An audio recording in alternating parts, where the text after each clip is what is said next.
Hola amigos, bienvenidos a esta nueva edición, otra edición, no nueva, otra edición de Sábados Culturales que voy a dedicar al tema que les anuncié ayer viernes, el tema de la natalidad, que es uno de estos grandes fenómenos como el el deterioro cognitivo, eh, la llegada de las inteligencias artificiales y este otro, el de la natalidad, otro de estos grandes procesos que involucran a toda la humanidad y no solamente a nuestro país también y de una forma muy severa, como veremos, con el tema de la natalidad, y también bastante severa, como lo hemos visto en el tema de las capacidades cognitivas de algunas generaciones, como promedio, no como excepciones, por supuesto. El tema es bastante potente y tiene que ver entonces con la manera como probablemente se va a estructurar el futuro que van a ver ustedes si son jóvenes o sus hijos, sus nietos de todas maneras. La natalidad, o sea, si se reproduce o no se reproduce la raza humana, a eso nos referimos. Bueno, durante casi toda la historia humana, a lo largo de los siglos, la tasa de natalidad era súper alta. O sea, las mujeres estaban, no sé si todo el tiempo, pero casi todo el tiempo, preñadas, embarazadas, teniendo un hijo tras otro, a lo largo de siglos, de milenios. Fue así, en todas las sociedades, o sea, en la humanidad en su conjunto. La natalidad era altísima, se tenían 5 hijos, 6 hijos, 7 hijos. En el caso de las personas en periodo un poquitito menos lejano, que tenían más recursos, las clases altas, esos hijos, muchos de ellos podían sobrevivir, muchos también morían. Entonces las familias eran enormemente numerosas. Y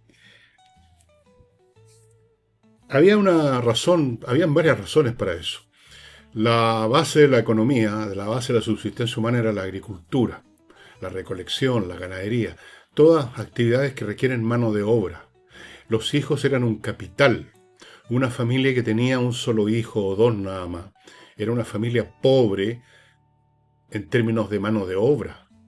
No iban a disponer para explotar su propiedad, su finca, su pequeña heredad familiar suficientes manos. Estamos hablando de otra estructura económica, otra estructura de oferta de laboral. Entonces era un capital que iban a ayudar a los padres a producir, a sembrar, a cosechar. No habían anticonceptivos, pero eso es un tema de diría menor porque aquí lo más importante no es si existe un medio para tener eh, relaciones sexuales sin hijos, sino que aquí lo importante es otra cosa, si hay incentivos o no hay incentivos para tener hijos. Y en esa época, a lo largo de gran parte de la historia humana, tener más hijos era un incentivo, era crear capital, literalmente. Y las parejas se juntaban tempranamente, los matrimonios allí en la sociedad donde había una institución, llamémosla matrimonio, eran muy jóvenes, las mujeres a los 11, 12 años se podían estar ya, digamos, casando, y casando en términos reales, no meramente simbólicos. Y había otra necesidad, no solo en el presente, tener mano de obra disponible para el clan familiar, sino que estamos hablando en tiempo en que no existían las instituciones que permitan a las personas pensionarse. Entonces, el único resguardo para los viejos era que hubieran nietos e hijos que estuvieran manteniéndolo. El viejo está haciendo en su casa ya, no incapacidad, sin capacidad física quizás para colaborar. eh, entonces, alguien tenía que mantenerlo. No había pensión, no había un sistema de seguridad social.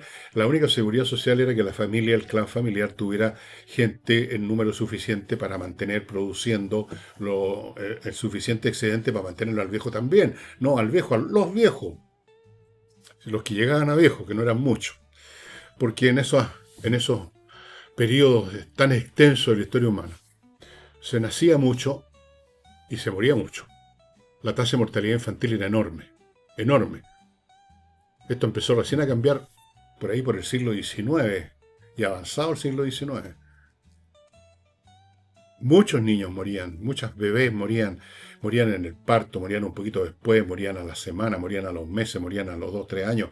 Había millones de enfermedades para las cuales no había ninguna solución, ningún remedio. Entonces la mortandad era tremenda. Otra razón para tener y tener hijos. Había que mantener un volumen mínimo familiar, ojalá lo más grande posible, en vista de esta mortalidad además. O sea, todos los incentivos para una alta tasa de natalidad, en otras palabras. Como había mucha mortandad, de todas formas la población crecía muy de a poco, muy de a poco, muy de a poco. Pero en el momento en que empiezan a desarrollarse algunas medidas de salubridad pública para evitar algunas de las pestes, de las enfermedades derivadas simplemente de la mala higiene, de que no hay agua, no hay tratamiento de agua servida o no se sacan las aguas servidas, el agua que se toma está contaminada, en fin, millones de factores. Empieza eso a mejorar un poco la salubridad en las ciudades, empieza a desarrollarse más la ciencia médica y como resultado de eso en algún momento viene un muy fuerte crecimiento en la población, una explosión demográfica, así la llaman. Ahora tenemos implosiones demográficas. Bueno, por ejemplo, en Europa, esa explosión demográfica se vio claramente en el siglo XIX. Muy rápido crecieron las poblaciones en Inglaterra, en Francia, en todos lados, porque se había desarrollado la economía, la industria, había mejor alimentación para todos los sectores sociales, habían más medidas de salubridad pública, había más medicina, no tanto como ahora, que ahora, pero había algo más y por lo tanto, en vista de que además la gente tenía muchos hijos, bastó reducir un poco la mortandad para que creciera la población muy rápido. En Europa son el siglo XIX. En América Latina, y quizás algunos de ustedes se acuerden de cómo se tocaba el tema, yo me acuerdo perfectamente, esta explosión demográfica se produjo en el siglo XX. Por la misma razón de Europa en el siglo XIX. Mejoría de la salubridad, de la medicina, etcétera, un poco mejor ingreso económico, mejor alimentación, empieza a haber menos mortandad y otro fenómeno curioso, interesante, que no me voy a referir a eso hoy día, pero que también es un índice de salud, empieza a aumentar la estatura promedio de los chilenos, por ejemplo, de la gente en general, mientras mejor alimentados de bebé, más grandes tienden a ser, salvo factores genéticos en contra. Bien, eh, esto en América Latina en el siglo XX. Después de 1950, después de la Segunda Guerra Mundial, se empezó a ver un fenómeno parecido en Asia, en algunos países del Asia. Pero fíjense ustedes que antes, desde el aumento muy pequeño de la población por la mucha mortandad, a pesar de la mucha natalidad, pasaron siglos de siglos para que se produjeran estas explosiones demográficas. Recuerden, recién en el siglo XIX, después de una larga, milenaria historia, empieza a haber una explosión demográfica en Europa. Pero ahora, de la explosión a la implosión ha bastado muy poco tiempo. Todo se ha acelerado enormemente. ¿Por qué empieza a disminuir la natalidad? Bueno, fíjense una cosa súper importante. Las mujeres empiezan a ser educadas más que antes tenían muy poca educación.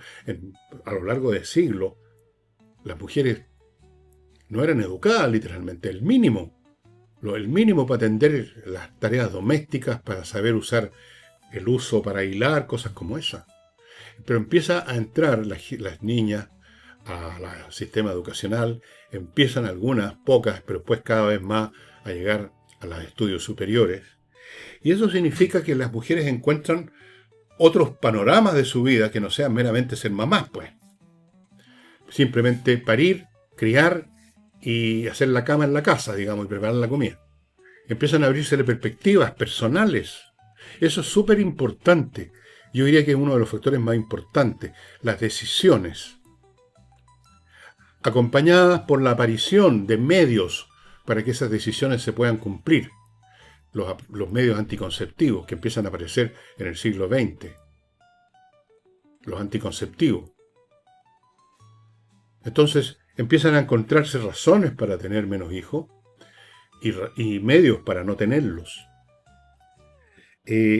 Las mujeres empiezan a emplear, incluso aunque no tengan estudios superiores, pero empiezan a encontrar trabajo. empiezan a encontrar trabajo. Se les requiere en el mercado laboral. Y cuando usted trabaja, usted ya no puede ser madre al estilo antiguo, está todo el día en la casa. Yo alcancé a conocer ya desapareciendo ese mundo. No en mi familia, mi mamá trabajaba, pero había muchas otras familias donde la señora decía, ¿cuál es su profesión? Dueña de casa. Ustedes recordarán esa expresión. Era lo que hacían, estaban todo el día en la casa.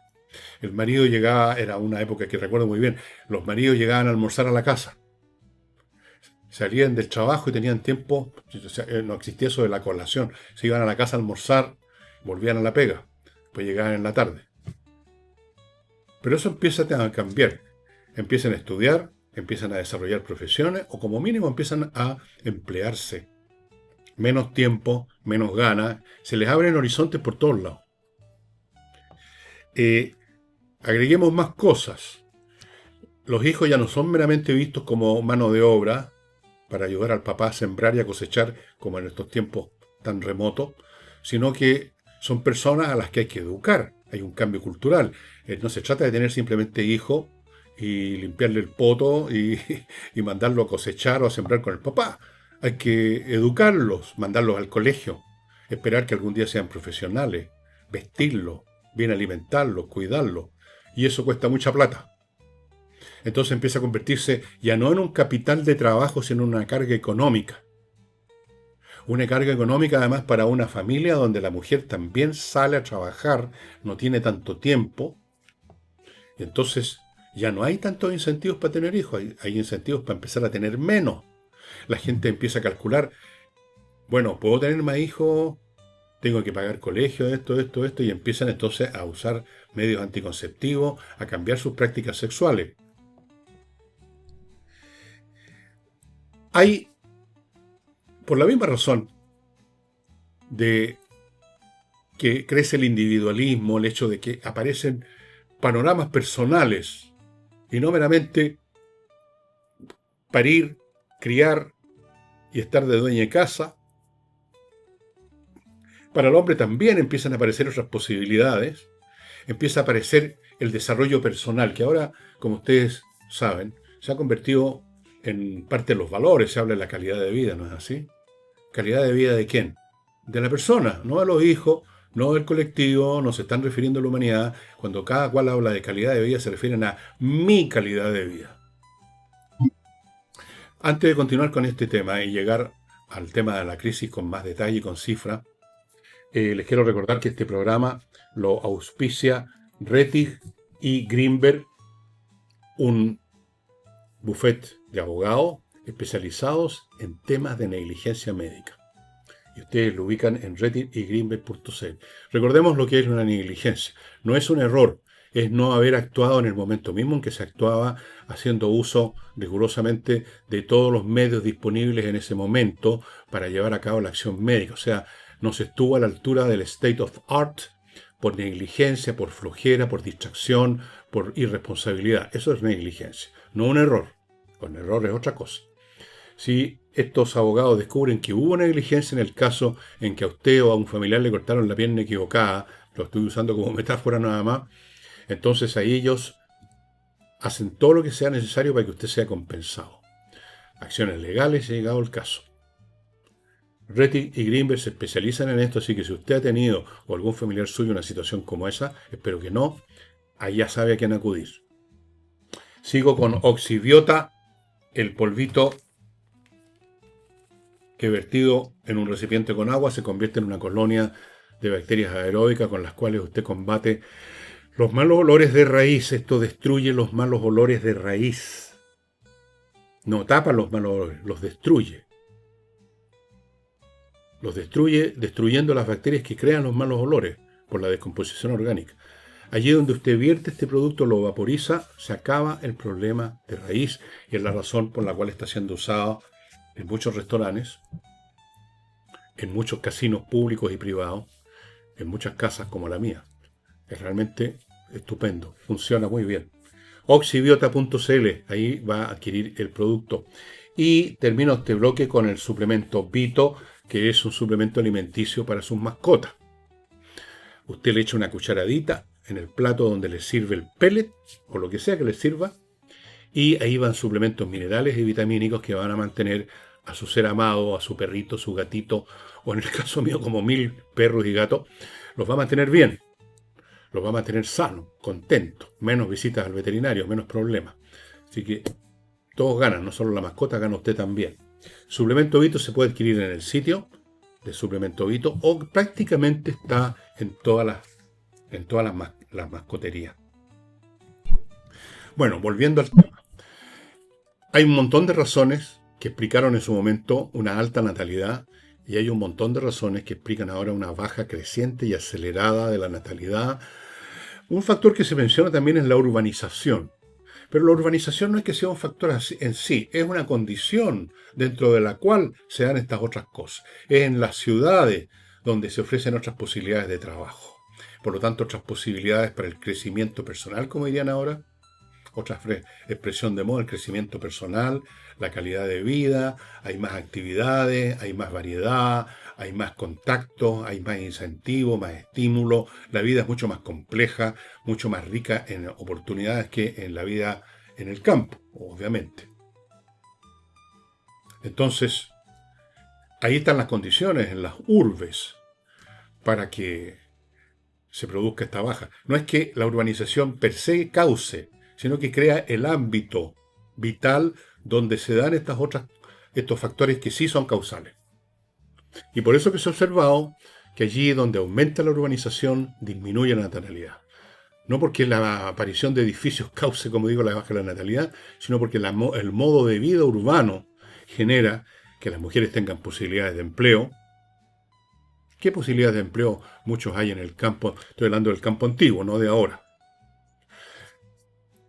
Entonces, hay otras posibilidades, hay otros panoramas, la mujer se puede involucrar en muchas otras actividades fuera del trabajo, qué sé yo, clubes, asociaciones, hobbies, actividades de distinto tipo. Entonces, su persona empieza a tener un valor proporcional mayor que antes, que era simplemente un receptáculo, era para parir, para tener hijos, para criarlos y para mantener la casa funcionando. Así, miles de años. Eran escasísimas, y solo en la clase alta, y solo algunos de la clase alta que podían tener otras posibilidades, si eran parte de la corte y podían por lo menos influir a alguien, hacer un poco política por medio de las intrigas, no directamente, pero eso era escasísimo. Era escasísimo.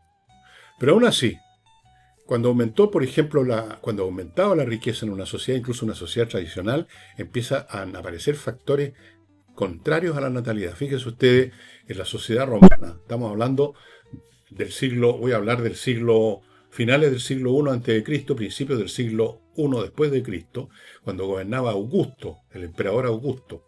El emperador Augusto notó lo que ya se estaba notando, de lo cual algunos pensadores, literatos romanos ya estaban tocando, es un descenso brutal de la natalidad en las clases altas, que eran las que manejaban el imperio directo e indirectamente. ¿Por qué? Porque había habido una enorme afluencia de riqueza, había cambiado la estructura de la sociedad romana, con las conquistas, con el imperio llegó botín, llegó cultura, llegaron los sabios griegos, la vida se hizo mucho más compleja, más rica, más diversa, y las mujeres de las clases altas romanas querían disfrutar de todo eso, tenían posibilidad de tener propiedad, querían hacer política si podían, por lo menos, si no en la corte, por lo menos en su clan familiar, y querían libertad, y entonces empezaron a tener menos hijos en ese periodo. Y una de las políticas que intentó Augusto, ayudado por su mujer, su esposa se llamaba Livia, fue crear una serie de leyes para castigar a las familias que no tenían hijos y para promover a las que tenían hijos. ¿Y cuál fue el resultado? Cero. Porque esa es otra cosa que se ha descubierto, lo descubrió Augusto en su época y lo han descubierto y se sabe ahora también, y es que las medidas para promover la natalidad no tienen mayor efecto porque este es un tema que tiene que ver con el cambio en la mentalidad de las personas y de las mujeres, pero también de los maridos o de sus parejas. También el marido muchas veces apoya de frentón no tener hijos con su mujer o tener 2 como máximo, por lo mismo, porque el padre también tiene que dedicar tiempo, el padre también tiene que financiar, no solo la madre, a los hijos. Entonces, empiezan a haber incentivos para no tener. Y cuando eso ocurre, cuando se crea este cambio cultural y mental en las poblaciones, las medidas legales de promoción, que si usted tiene más de 3 hijos, le vamos a descontar que si yo tales impuestos, tienen un efecto muy menor. Tienen un efecto pero muy pequeño comparado con el efecto masivo de este cambio cultural, de este cambio de toda la estructura de la vida en sociedad. Voy a darle algunas cifras ahora para que se den cuenta ustedes del volumen a que ha llegado este fenómeno. Partamos primero recordando que la tasa de natalidad mínima para mantener una población igual a sí misma a lo largo del tiempo es 2,1 hijos por mujer en la edad de procreación, obviamente. 2,1. Tengan esto en mente. Con 2,1 una población X a lo largo del tiempo se mantiene X. Bien, ¿qué pasa hoy? Italia, España, Alemania y Grecia tienen tasas inferiores al 1,3. Es decir, esa población está disminuyendo. En Corea del Sur es 0,7. ¿Hay excepciones en el mundo? Muy pocas. Voy a nombrarle algunas excepciones donde hay una tasa superior a 2,1 y a veces bastante superior. Países del tercer mundo, ¿no? Ni siquiera del cuarto mundo. Nigeria, Chad, República del Congo, o sea, en África, o sea, el continente más atrasado del mundo. Más atrasado en términos de desarrollo económico, cultural, social, etc. Sociedades todavía que recién en el siglo XIX empezaron, cuando fueron colonizados, empezaron a salir del mundo, digamos, tribal. Ahí no es casual. Si ustedes miran la composición étnica de las masas que llegan a Europa, vean ustedes el color de la piel. Sí, basta con eso. Hay otros factores que momentáneamente producen un aumento en la población. Ustedes quizás, y vamos a examinar uno de ellos en detalle, porque aquí una vez más va a aparecer el tema de las perspectivas de la mujer, que yo creo que es lo más importante de todo. Como ustedes saben, a hoy, alguna generación a la que yo pertenezco, se le llamó la del baby boom. Fue la generación que nació entre el fin de la Segunda Guerra Mundial y, no sé, hasta qué año más o menos la calculan, hasta el año 60 será, un poco menos. Bueno, yo nací el 49, así que soy del baby boom. Pero esto especialmente se aplicó, y de ahí surgió el término baby boom, en Estados Unidos. Después de terminando la Segunda Guerra Mundial, hubo una gran explosión demográfica en Estados Unidos, porque había mucho optimismo, porque se había salido con la guerra misma, se salió de la depresión. La industria americana empezó a crecer con una velocidad impresionante. Había estabilidad política, había confianza en el futuro, pero lo más importante, creo yo, la mujer norteamericana todavía seguía siendo básicamente dueña de casa. Había más riqueza, había confianza en el futuro, pero la mujer norteamericana seguía masivamente siendo dueña de casa. Fíjense ustedes, voy a probarles esto con un detalle. En la Segunda Guerra Mundial, cuando muchos hombres fueron reclutados, se empezó a crear un problema en las fábricas, de dónde sacamos mano de obra, y ustedes lo pueden ver en videos. Las mujeres empezaron a ser contratadas masivamente. Esto nunca había ocurrido antes en Estados Unidos. Y ustedes pueden ver videos, películas y fotos de mujeres en fábricas de aviones, casi puras mujeres ahí usando la soldadora, herramientas pesadas, estaban metidas a full. Detrás de la enorme producción militar norteamericana, abrumadora, producían miles de aviones por mes, cosas como esa, estaban las mujeres. Pero fíjense ustedes lo que pasó. Apenas terminó la Segunda Guerra Mundial y empezaron a volver esos soldados a Estados Unidos, se inició un proceso casi poco menos que formal, oficial, para que las mujeres volvieran a sus casas. A todas esas mujeres que estaban empleadas se las despidió. Se le devolvió el trabajo a los hombres y las mujeres volvieron a las casas. Entonces, en esos años, y este mundo, entre paréntesis, ustedes lo ven reflejado en muchos cines de los años 60 ya. La mujer que está en su casa preparándole el martini, al protagonista de la película que va a volver, qué sé yo, vean esas películas de Rod Jackson con la Doris Day, las famosas películas que hicieron, típico. La mujer estaba en la casa. O sea, seguía estando sin otro panorama que criar, que ser dueña de casa. Y eso hizo posible la explosión demográfica. A pesar de que había cambiado, que ya no era un tema de que había que tener más hijos para la agricultura, ya se vivía en ciudades básicamente, aunque muchas de esas ciudades, muchas de esas mujeres, muchas de esas familias de clase media norteamericana vivían en los suburbios, que es otra constelación urbana distinta que genera otro mundo. Y ahí el baby boom, por esa condición. Pero lo central es lo siguiente. Cuando una persona empieza a encontrar otras oportunidades personales, de enriquecimiento personal, no solo material, sino que espiritual, de diversión, de entretención, los hijos empiezan a convertirse ya no en un capital, ya no en una expresión del amor o de la familia, empiezan a convertirse en un cacho, literalmente. Nadie lo va a decir, pero muchas mujeres sienten eso y como mínimo postergan el momento y a veces indefinidamente, y uno lo escucha en gente joven, no, yo no voy a tener hijos todavía, quiero terminar mi carrera. Voy a tener hijos cuando me saque el doctorado. Voy a tener hijos cuando tenga más plata, tenga una situación económica más consolidada. Y de tanto esperar no lo hacen nunca y de pronto llegan a los 40, 45 años y empiezan a asustarse, o ya parece que no voy a tener hijos, dicen. Usted seguramente ha visto esto, yo lo he visto, usted lo ha visto, de seguro, y quizás usted es una de estas señoras o mujeres que no fue postergando y ya pasó la vieja. Veamos ahora el caso de Chile. Veamos el caso de Chile, pero antes de ver el caso de Chile, amigos míos, vamos a ver el caso de mis sponsors publicitarios. Voy a partir con René Manso, asesor previsional.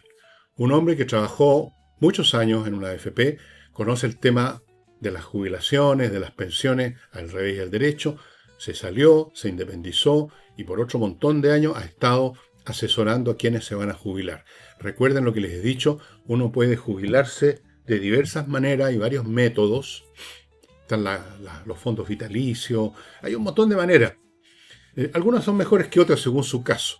Él ve con usted qué es lo que le conviene y es importante estudiarlo con un experto porque una vez que usted elige una manera de pensionarse, eso le va a durar hasta que se muere. O sea, si metió las patas, las metió de por vida literalmente. Así que póngase en contacto con René Manso. En los contactos que aparecen aquí a mi derecha hay un mail, hay un teléfono, etc. Es un especialista en esta materia. Puede determinar el curso de su último periodo de vida, cómo se va a jubilar, cómo no va a ser importante. Continúo con el arquitecto Diego Sándor, que los espera a todos ustedes, a todos los que quieren cambiar su modo de vida, quieren cambiar su calidad de vida viviendo en el campo, en el sur. No necesariamente en el campo, pero en el sur, puede ser en una ciudad, puede ser una ciudad chiquitita, puede ser en el campo. Y para eso hay que construir o remodelar una casa que compró, que está vieja, que está fea, que no le gusta mucho. Y ahí está el arquitecto Diego Sándor, que lo hace de una manera espectacular, como ustedes han podido aquilatar en las fotos que les he mostrado. No son muchas las fotos que les he mostrado, pero son suficientes para darse cuenta que es otra clase de arquitecto. Para construir, para remodelar. Continúo con la bollería. Si usted está organizando, está obligada o lo hace por gusto, una cena, un almuerzo patagüino grande con un montón de gente, o sea, un banquete, o si no es tanta la gente, pero tiene que ser muy especial, a eso se llama banquete, usted quizás no va a dar abasto, va a necesitar un banquetero. Y aquí tenemos un banquetero de primera. La Bollería se llama esa firma de banquetería que usted ubica en Instagram, @labollería.pir, que nosotros personalmente conocemos a la dueña y al esposo de la dueña de esta empresa y realmente sabe lo que hace. Créanme, yo lo he paladeado sus cosas. Y termino, amigos, con rosabergamota.cl, que es esta empresa de productos de tocador, para el baño, como champúes, acondicionadores para los que usan eso después del champú, fragancias, cremas, rolón, todos con sustancias naturales, ese es el punto. Todos hechos de tal forma que usted, si tiene problemas a la piel, como vuestro servidor, que tiene una piel muy delicada, debido a mis ancestros vikingos, debe ser desgraciado. Bueno, No va a tener problemas, no le va a picar la cabeza después que se lava, no le va a molestar la piel después que se lava las manos, el cuerpo, se baña con jabón y empieza a picarle todo. Todos estos productos, señores y señoras, son ideales para personas así, pero si usted no tiene ningún problema en la piel, igual son productos muy ricos. Así es que póngase en contacto con rosabergamota.cl, ahí puede comprar en el sitio, o también puede encontrar estos productos, no se olvide, en las farmacias NOPF. Bueno, el caso de Chile, fíjese, hasta 1950, yo nací el 49, así que soy de ese periodo, pero mi mamá no tuvo más que con su segundo marido. El primero, bueno, ahí tuvo una hija, y con mi padre tuvo dos, mi hermano Eugenio y yo. Pero bueno, hasta los 50 eran muy abundantes. Yo las alcancé a conocer de cabros chicos cuando estaba en el colegio, mis compañeros de curso. Eran abundantes las familias con 5 o más niños, cosa que todavía se ve, y yo no sé hasta qué punto todavía, en las clases altas en Chile. Familias son bastante numerosas. Pero eso era así hasta, no sé, hasta qué momento, porque estas cosas cambian muy rápido, ¿eh? No sé si sigue siendo así, las familias así con apellidos vinosos, con 10 hijos, 8 hijos, 7 hijos. Eso era bastante abundante, pero ya no. Estamos hablando en todo caso de la población en general. Hasta 1950 eran normales las familias con 5 más hijos. Normales. Empieza a bajar esto a partir de los años, de la década de los 60, 70. Y les voy a dar las cifras para que ustedes vean la velocidad con que esto ocurre. En 1960, que empezó a medirse esto, la natalidad era de un 5,4. O sea, en promedio las mujeres en edad de procrear tenían 5,4 hijos. O sea, unos 5 y otros 6. Ahí viene. Nadie tiene un 0,4% de hijos. Un hijo de media, nomás del torso para arriba. No, es un promedio matemático. En 1993, 33 años más tarde, la cifra había bajado 3 puntos al 2,4, todavía por encima del 2,1. El año 2022 era 1,25. O sea, bajó más de un punto y ya estábamos por debajo de la tasa de reproducción de la población. Eso fue el 2022. Al año siguiente, el 2023, había bajado al 1,16. El año 24, estamos ya en el presente prácticamente, era 1,04. Y el año pasado llegamos al 0,99. Y supongo yo que el próximo año, cuando se mida va a ser menos. Es brutal la velocidad con que ha bajado la natalidad en Chile. Brutal. Estamos entre los países, estamos acercándonos a Corea del Sur. Yo creo que en 2 o 3 años más vamos a estar al nivel de Corea del Sur. O sea, la población chilena se está suicidando. Hay un suicidio demográfico. Apoyado además por factores culturales nuevos que han acelerado esto, como toda esta cultura progre, donde el tema de que yo soy dueña de mi cuerpo y yo quiero tener la posibilidad de abortar en cualquier momento, bueno, ustedes conocen ese tema. O sea, esto se ha convertido ya no en un hecho, algo que ocurre, sino en algo que se facilita legalmente, que se busca facilitar legalmente, que se busca incluso promover, porque detrás de esto hay una concepción. Cuando una mujer o una joven dice, yo me aborto cuando quiero porque yo soy dueña de mi cuerpo, olvidando que el cuerpo del bebé no es de ella, sino que está dentro de ella, que es muy distinto, hay toda una concepción ahí detrás. Esa persona está diciendo, yo me quiero abortar porque yo quiero tener sexo con quien quiera, las veces que quiera, pero no quiero la carga de los hijos porque tengo planes para mi vida. No quiero tener un hijo, no me jode, me va a joder, estoy estudiando, estoy en segundo año de periodismo o en tercer año no sé qué cosa y después quiero, no sé, un posgrado y voy a ir a estudiar no sé a dónde y después algún día quizás tenga hijos. Entonces, por si acaso en una de estas sesiones de sexo quedo embarazada, quiero tener toda la oportunidad y está la píldora el día después y por último está el aborto. Quiero tener esa posibilidad llegado el caso.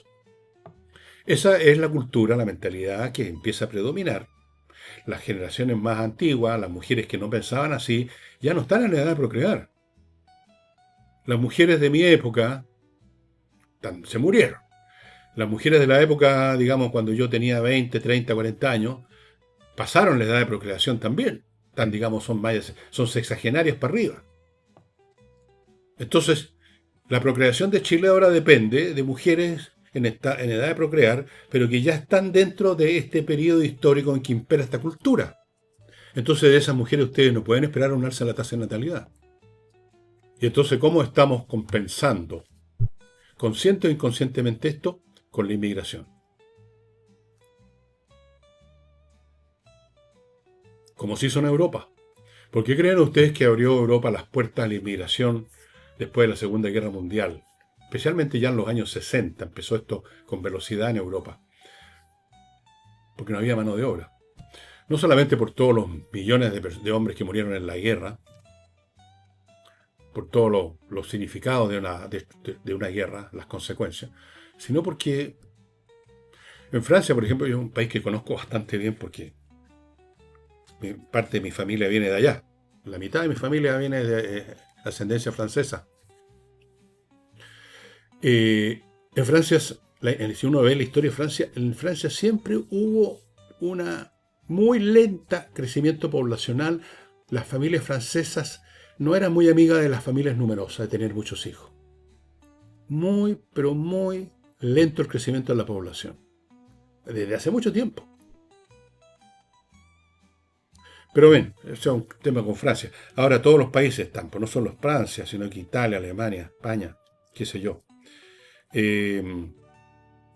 Curiosamente, creo que Francia, entre todos los países europeos, se ha recuperado un poquito, esto no sé por qué motivo. A lo mejor alguna de las promociones legales, porque las ha habido, para que las mujeres se desean tener hijos, han funcionado un poco. Pero en general la tendencia mundial es hacia abajo. Incluso las sociedades que ahora están produciendo más hijos, como las que les mencioné, estas sociedades africanas, eventualmente van a llegar a la etapa en que las mujeres africanas de Níger, que ahora tienen hijos, que son dueñas de casa, van a encontrar que se les abren otras perspectivas vitales y ya los hijos van a empezar a convertirse en una carga. Bueno, amigos, he ahí entonces la situación de Chile. 0,99 la tasa de reproducción, la tasa de natalidad. El país se está achicando. Y si no se achica e incluso crece, es por la inmigración. ¿Cuántas personas han llegado a Chile? Creo que como mínimo 1,5 millones, si no 2. Ahí están los nacimientos que no se produjeron.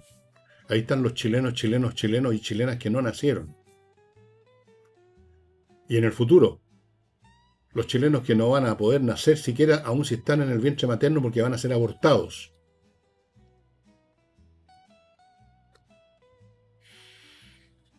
En unos 50 años más, este fenómeno va a ser ya totalmente global, ya no van a quedar países que estén produciendo hijos para exportar a los países donde no se producen hijos.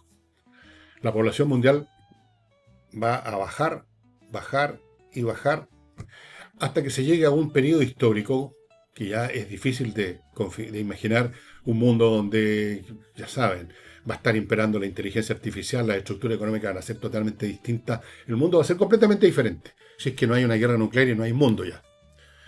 En ese mundo no sé si se van a crear nuevas situaciones que van a empezar a fomentar la natalidad, capaz que sí. Pero por el momento, caída libre de la natalidad mundial y ya más que caída libre, esto es un piquero, una clavada de la natalidad en Chile. Vamos a ver cuál es la cifra que arroje los censos, los próximos censos. Vamos a ver las tasas de natalidad que vamos a conocer el próximo año o los subsiguientes, que van a ser de todas maneras inferiores al 0,99. No veo ninguna razón por la cual empezar a cambiar este criterio. Repito, el factor principal tiene que ver con el cambio de perspectivas que hacen que los hijos de pasar a ser un aporte capital, una ventaja para la familia, empiezan a convertirse en un peso y por lo tanto en un obstáculo para eso que llaman ahora el crecimiento personal y la calidad de vida. en la medida que impera esa concepción centrada en el ego, en el disfrute de la vida para uno, en la misma proporción, el interés por tener hijos disminuye brutalmente. Pregúntenle ustedes a sus hijos o a los amigos de sus hijos o a sus hijas y amigas de sus hijas qué piensan en términos de tener o no tener hijos y se van a llevar más de una sorpresa, amigos. Bueno, eso sería todo por hoy. El tema es muy grave, muy serio. Es de este tipo de cosas, como le digo, que afectan la historia de la humanidad en su conjunto y no meramente la historia de un país. Y para mañana sí les puedo decir que les tengo un tema extraordinario, súper, súper entretenido e interesante. No les voy a decir todavía de qué se trata.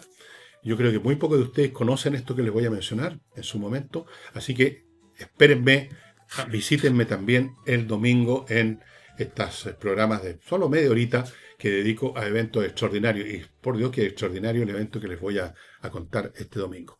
Ok, con eso sería todo. Muchas gracias. Nos vemos mañana. Los espero. Chao.